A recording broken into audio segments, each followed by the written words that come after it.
เอาอีพ่อคอยถามเนี่ยลูกไผ่เขามาได้บ่ฮันลูกไผ่เขาได้บ่ดิเจ้าของบ้านเขาโบราณเขาก็สิเขาไว้สิบ่มีเงินสินี่เจ้ามีเหตุ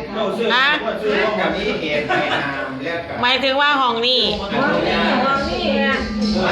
มันเขาบ่ได้สิหมายถึงว่าห้องนี้ลูกไผ่สิเขาได้บ่บ่ได้หรอกจังหวะกับเขาบ่ได้เอาไว้ถ้าเราใส่ไว้ใจเขาไว้ตา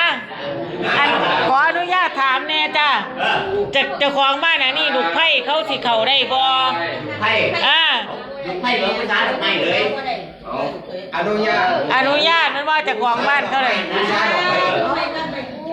จ้า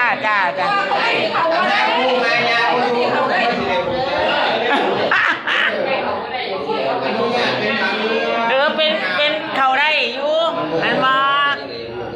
จ้ารับทราบบัดนี้